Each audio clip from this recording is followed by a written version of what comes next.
the Shania's babies. Trust me.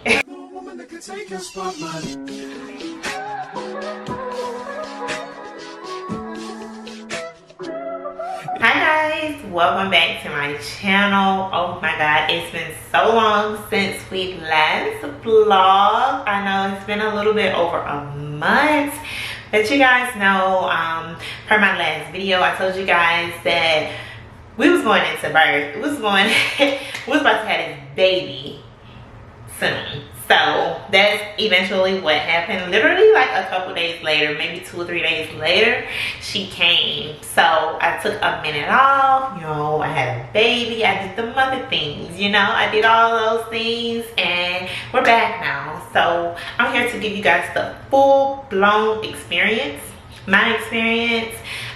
This is my second go round. As you guys know, I do have a 3-year-old, and child, my house has been crazy. My son, he loves his sister. He is in love with her. Like, child, we can barely do anything. He wants to feed her, he wants to change her diaper, he wants to give her a bath, he's wanted to fix the bottles, he rocks her, he sings to her, he does all the things, and it's just the sweetest thing ever. I literally be about to tear up every time he's like rocking her in her swing, and he likes to sing Twinkle Twinkle Little Star to her.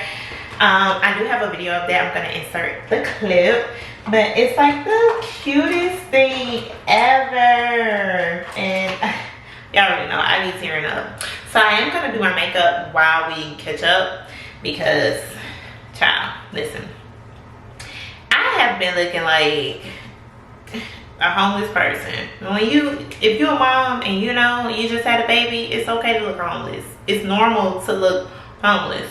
I haven't been doing nothing for myself because it's been a little rough on me. I'm just gonna keep it a buck with y'all. I'm gonna be real. That's what we do here on this channel. It's been a little rough with me, but I thank God for my small village, quote unquote, my husband and my sister. I thank God for them because they have came through for me in ways that I can't even explain.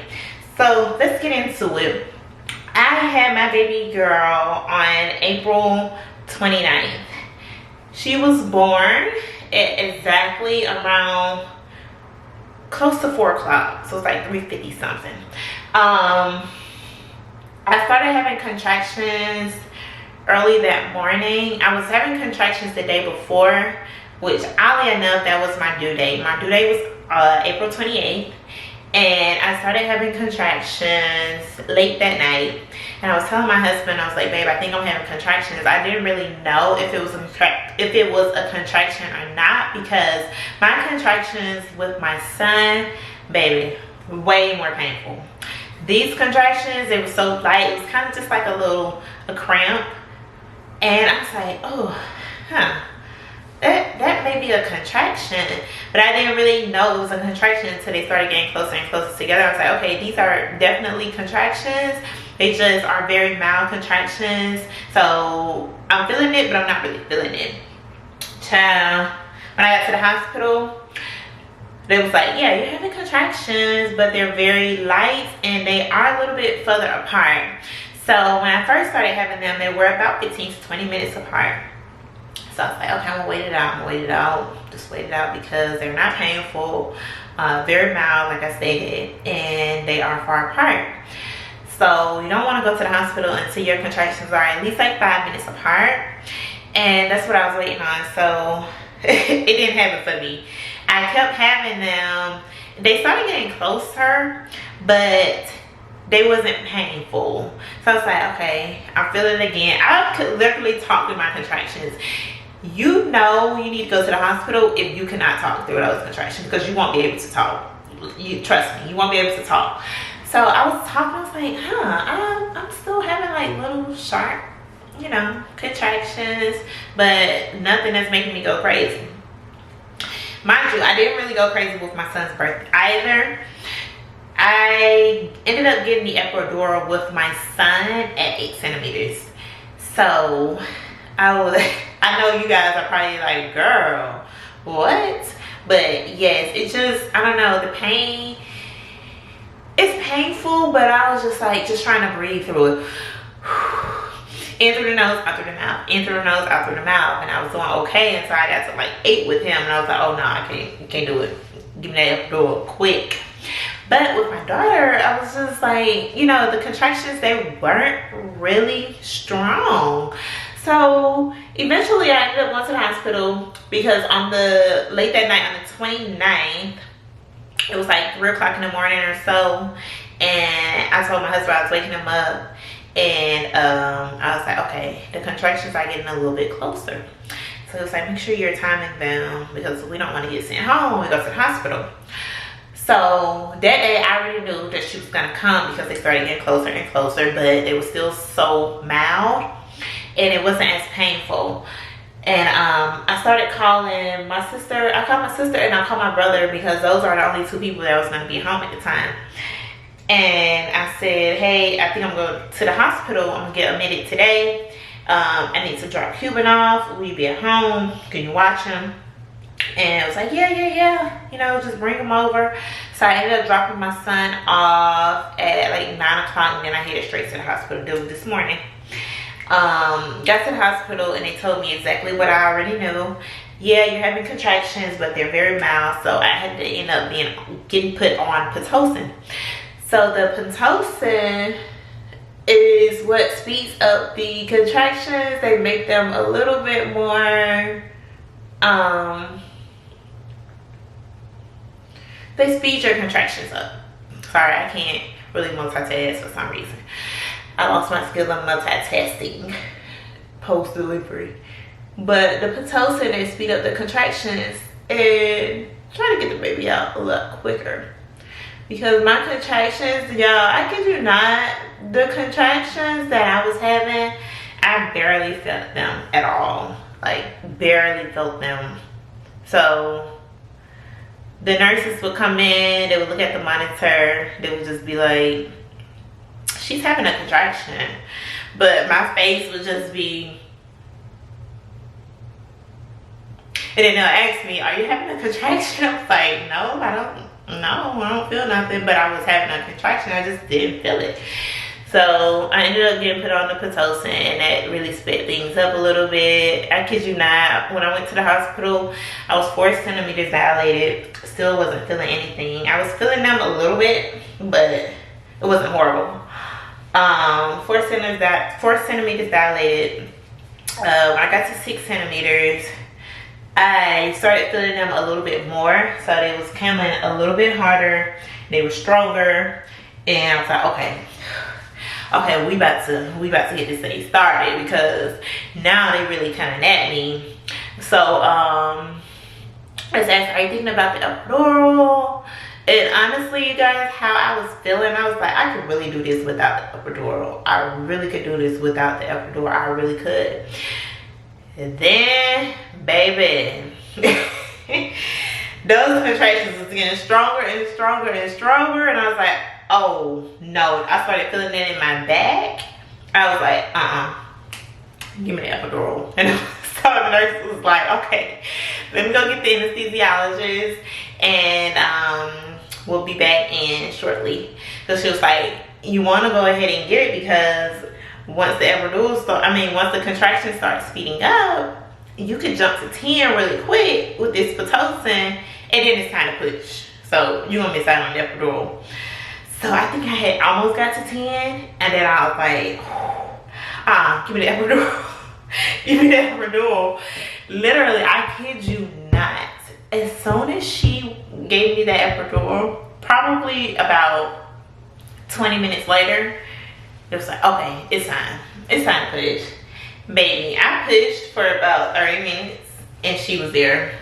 So if I had waited any second longer to get the epidural, I wouldn't have got it. It would have been time to push her out, which I wouldn't really mind because I do want to, I don't really like this eyebrow. I do want to experience that. But I think it's all a mind thing, which it is. But if you don't want to feel the pain, if you don't have to feel the pain, why feel the pain, you know? And the pain, it was hurting me.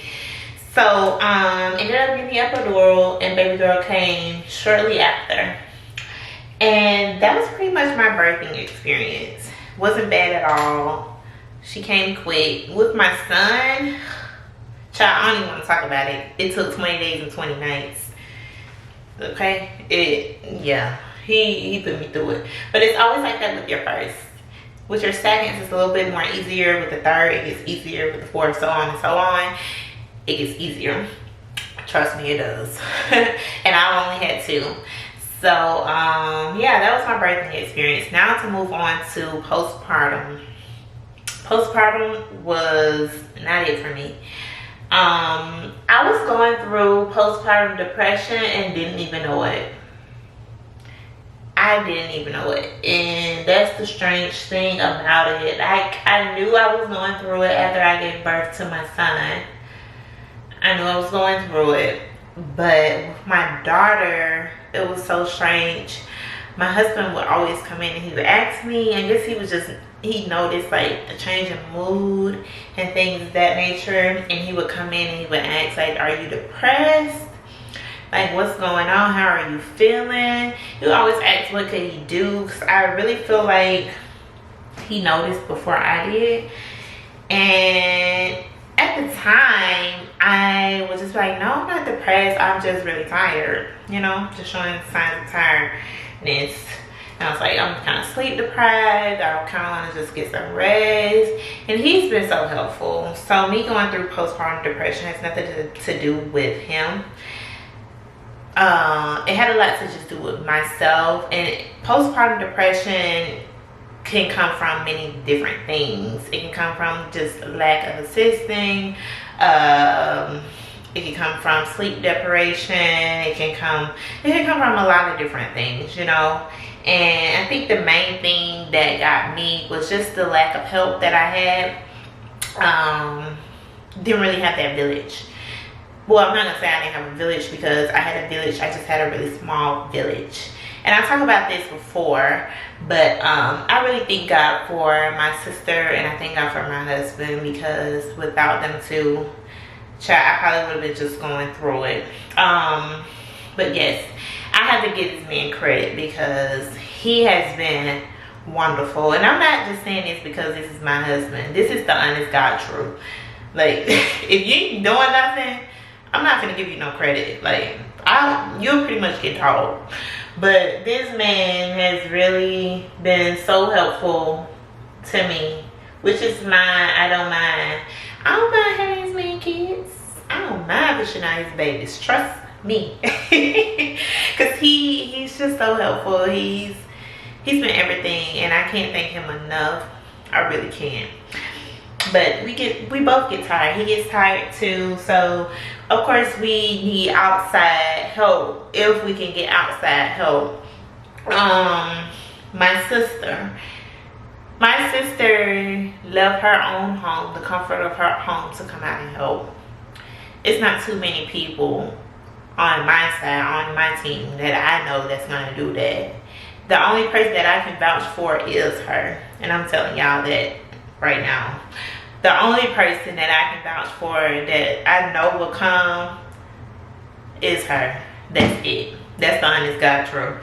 And she did. I don't really trust too many, or I don't really have faith in too many that's gonna come and do that for me, because not many have. And it's easier to say than it is to do. A lot of people do offer assistance, but that assistance doesn't come, or when it's time to actually step up and do it, it doesn't get done. And I'm not really gonna go into full details, but that's just the way it is. And that's okay, because, you know, nobody is responsible for coming to, you know, take care of you but you. Nobody has to do that. And, you know, I respect that, but I do believe, and, you know, I know that everyone does need help. So, again, a lot of my help did come from my sister and my husband. With that being said, I don't have company. I did not have company at my house. The only company that were allowed to come to my house, and me and my husband talked about this, which I do believe that these are things that need to be talked about before baby comes. Listen, you know your family more than anybody know your family. You know people that are close to you more than anybody else. You know how they are. You should know how to roll. With his end, with my end, we already know how things go. So the only people that were allowed to come to my house and are allowed to come to my house still at this moment are people that's coming to help me. No, you cannot come just to see my child. No, you can't. I don't need you to come see my child. My baby really don't even want to see you. She wants to sleep all the time. She wants to sleep. She wants to eat. She wants to get her diaper changed. She don't care to see people. She's a kid. She's a baby. I'm the one that really needs assistance. And a lot of time, people forget about the mom all the time, you know. It happens. If you're a mom and you've been through this, you know exactly what I'm talking about. People only care to see the baby, or they still have that mindset in their head that, oh, once you have a baby, it's no longer about you. That's not true. Moms need love and support. We just went through the most traumatic experience of our lives giving birth. We just put our life on the line to bring another life into the world, and you don't think we need help? Okay. And but yeah, so I did not care to have people come to my house. I was not taking phone calls from people that I knew wasn't going to try to show up for me. And when I say show up for me, if you calling me, the only reason you need to be calling me is or let me know, hey, I got food and bring it to you. I'll bring some food. Or I make this postpartum kit for you. Or do you need me to come do laundry, you know? Or do you need me to come watch the baby while you get some hours of sleep? Those type of things would have been so helpful for me. Especially when my husband went back to work. Now, he was here with me 3 weeks after our baby was born. He was at home with me and helping me. I was able to get as much rest as I needed. And in those 3 weeks, I was going through a depression stage. But those are the same 3 weeks that I didn't know that I was going through the depression stage, because my husband was so helpful. But he was also noticing, I think he was paying so much attention to me that he noticed it before I did. And yeah. And so he did ask me. So when I finally admitted that to him, I was like, I think I'm kind of like depressed, you know. And I admitted that to him because like I would just get sad out the blue. I would be happy, laughing, talking with him, enjoying baby, and then out the blue, out of nowhere, I'm sad, I'm very emotional, hormones are all over the place. I was a wreck. And I think he was noticing that, and that's why he asked me. He asked me that, and even when he went back to work, he was just like, how are you feeling? Are you okay? Like, this man would literally come home. Cause he already had peeped it before I did. And that's why I love my husband. That's why I love my husband, because even when I tell him one thing, he knows me so well that he it's like he already knows. I may say one thing and he knows, hey, yes, you are going through this. I can tell, like, your actions are showing it. You're emotional. You're doing this, that, and the third. Like, we had talks about it, and I really do love this man. And babe, I know you're watching. I love you so much. Thank you so much, because a lot of things I do not communicate to him because, you know, I don't know. I don't want to say it's like hard to communicate, but it's definitely like one of those moments where it's you kind of just don't want to see yourself being vulnerable, which is so odd to say because it's like, girl, this is your husband. But I don't know, as a mom, it's almost looked at as if, how dare you, like, You should have known that you was gonna do this, that, and third when you got pregnant, da da da. And you have so much, I don't know. I'm trying to see how can I put this without coming off like crazy. It's like you can't really do anything for yourself because you're so busy trying to take care of the baby, but you have to take care of yourself in order to take care of that baby. And that's something that I was not doing. I really didn't take care of me, you know. I wouldn't eat. I had to make sure my kids are eating. So when I say people step up for me, that means bring me food. You know I pump. And us breastfeeding moms, I don't exclusively breastfeed. I pump. And that's a toll too. So I was losing my milk supply because I wasn't eating enough. I wasn't hydrating enough. I wasn't drinking enough. And that all plays a big factor into things. So, and it really kind of like came into play when my husband went back to work. So when my husband went back, that's when my sister came. Thank God. So my sister came, and child, she had told me in advance that she would be off for 2 weeks. And she was like, hey, I can come over there.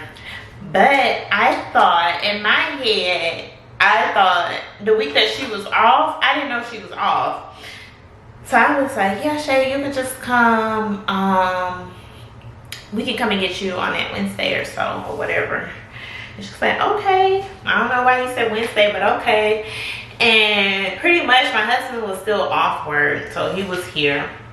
And I should have just went and got her anyway because he needs rest too. This man been getting up.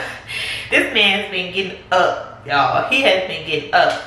And we should have went and got her then. But for some reason, I was just like crazy me. Say, Tony will be here. It's okay. He could just do it. Which he did. But I should have just been like, dang, I know you're tired too. Because he's been tired. And he works 2 jobs, so I know he's been tired. He still has to get up, so some days I know he ain't even get no sleep either. But yeah, she stayed that next week that he went to work, and she was just so helpful. She was cooking and she was cleaning. She was changing the diaper. Now, mind you, my sister had never held a newborn. I had my son in Florida, and when we first brought them to meet him, I think he was like 3 months at the time. So he wasn't a newborn anymore. He's still a little baby. So when she first held her niece, she's like, oh my God, so tiny. I was like, you can do it. We put her in her arms, and she was just holding her. Oh, it's like, you know, love at first sight thing. And she never changed the newborn diaper. But that's the thing, she's willing to. So yeah, sister, show me how to change it, and I'll change it. You know, just be real gentle. And she kind of had to feel it on my husband. Like, babies are very fragile, right? So you have to be very gentle with them. They're so tiny. It's like if you lift their little leg up, it's like it'll break. So you have to be very, very gentle. And I was just showing her, and she got the hang of it, y'all. But what really, it kind of made me emotional because I never really had nobody show up like that for me, you know, like nobody. And I'm older than my sister, so it's like she kind of looks up to me, and I'm just leading the path for her. And I love it so much. We're like Lotto in Brooklyn. I love my sister so much. She's like willing to. So that means a lot to me. And it means a lot to my husband too. Like, he loves her. He loves her a lot. So yeah, that's my little story of my postpartum, the little background of me going through it, not even knowing that I'm going through it. But this just goes to show any help matters, and any help counts, because it does be a lot on the mom, and it was a lot on me. For the longest, I didn't have that help for the longest amount of time, especially with my son, with him being born in Florida. And me not having any family there. And when I came back here, that additional help, it was still kind of lacking, because I mean, it just was. It ain't no reason for it, but it just was. But yeah, I'm very honest with you guys. That's the truth, and it's no shame in it. That's just the truth. That's just what things are, and that's what things have been with me and mine. I don't ask nobody to take care of me, but it is nice to be looked after, you know, sometimes, you know. So for that reason, a lot of people I just don't speak to. I don't really communicate with. And the only thing that they'll probably get from me is maybe a picture, and that's it. I'm not showing my baby right now. I'm just kind of like, I'm that type of person. And it's really because I motherfucking said so. But yes, I'm not showing her right now because I don't want to. And I'm enjoying my moments with her. So we got to show we'll show little bits and pieces. But that's about it. That's all you're gonna get. And we're gonna just enjoy our time together as a family. I'm really not gonna do my makeup too much because it's hot. It's hot outside, y'all. It's so hot, and I know I'm gonna go out there and melt. We do plan on going to go get ice cream. But yes, we've just been enjoying our time together. She looks so much like her dad, which I figured she would. She's like her dad's twin. And she's beautiful. She is beautiful. Let me know if you guys can guess her name down below in the comments. So I can give you her initials. I can give you her last name because I don't mind that. But you guys know my last name is Pennington. So her initials are A-O-P. So can you guys guess what her name is? I would love to know. Like, oh, by the way, her dad picked her name. Her dad. Which is weird. Well, I could say it was probably both of us that did it, because when we was in college and we always said if we had a little girl, we would name our little girl this. And at the time when I was pregnant and found out that I was having a girl, and we was talking about names, this name did not come up to me. It did not. She was gonna have a completely different name. I already knew what I wanted to name her. My husband, he was kind of on board with it, but we said if we have another daughter, this is definitely gonna be her name, because I'm obsessed with his name. It's kind of different. I love different, you know. I do. I like different names. I like names that aren't so common. It's just kind of my thing. And some people may look at it, I know they're gonna have some type of weird name, but I like names like that. I don't like common names, and I don't like long names. So I like names that are like maybe six letters or less. Those are the type of names that I like. So yeah, can you guys guess it? A-O-P. That's her initials. But yeah, she's beautiful. She looks like dad's identical twin. She kind of do remind me of my husband's mom. She kind of like looks like her a little bit, but she is dad to a T. And the reason why she kind of looks like her is because my husband is a split image of his mom. Like, literally, he looks just like his mom, twins. And when I look at all three of them, it's like triplets. They all look alike. So, my son is me. My son is me 100%. Like, he is me. And our daughter is him. So, we have our own little twin. But yes, you guys. How have you guys been? I know I've been gone for a minute, but how have you guys been? I hope you guys have been doing well. I miss you guys, and we are so back. We're so back. So we're gonna get back to the weekly vlog and things of that nature, because I'm feeling so much better now. Like, where is my... Sorry guys, my camera stopped recording, but yes, I was saying we're so back to the weekly vlogs. I'm about to put on my clothes because my husband and I and our kids, oh my god, this sounds so crazy. Like, I'm 27, y'all. I'm 27, about to be 28 in August. And our kids is crazy. But yes, we're gonna get ready to go get some ice cream, and maybe I'll take you guys along, maybe not, I don't know. But if I don't, I'll see you guys real soon. So thank you for tuning in. Let's chat down below in the comments. I would love to hear from other moms if you care to share that experience. Yeah, let's chat. And I will catch you guys in the next video. So bye guys. Mwah.